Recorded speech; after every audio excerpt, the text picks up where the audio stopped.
Alamin naman natin ang mga naging kaganapan sa mundo ng international sports scene sa Reported TV Justin Ilano.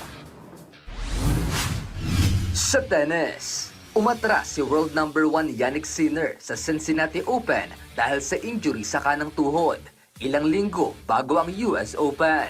Hindi makakapaglaro sa Sinner sa Cincinnati Open na magsisimula sa Webes matapos din niyang lampasan ang Montreal Masters dahil sa naturang injury. Ang 5-time Grand Slam champion ay papasok sana sa North American Hardcourt Swing na may 6 na sunod-sunod na panalo sa ATP 1000 level events bago niya hindi salihan ang kompetisyon sa Canada. Ang Cincinnati Open at Montreal Masters ang dalawa sa pangunahing preparation tournaments bago ang huling Grand Slam ng season na US Open. Magsisimula ang US Open sa New York sa August 30, kaya't inaabangan pa kung makakabalik sa action si Sinner bago ang prestihiyosong Grand Slam tournament.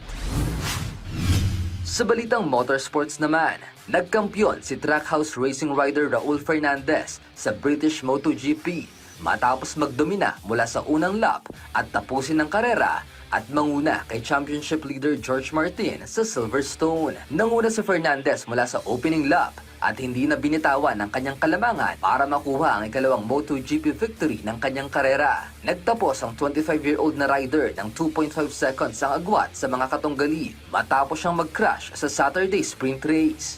Samantala, nakaranas naman si Martin ng technical issues sa turn 1 na nagpabagsak sa kanya sa ika-4 na pwesto. Nakabawi naman si Martin at nakatawid sa finish line sa ikalawang pwesto. Sa kabila ng aberya, nadagdagan pa rin ni Martin ang kanyang kalamangan sa championship standings sa 31 points matapos din niyang masungkit ang panalo sa sprint race.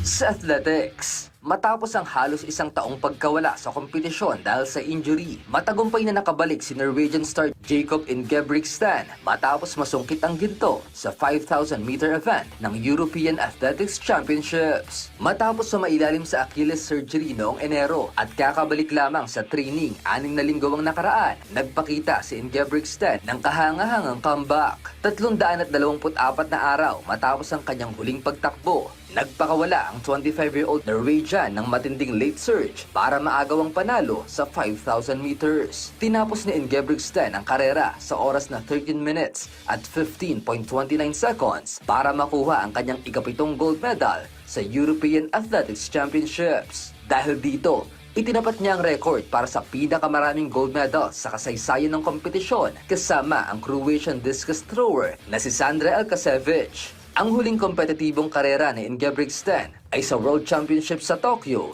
noong Setyembre ng nakaraang taon. Justin Ilano para sa Pambansang TV, para sa Bayan.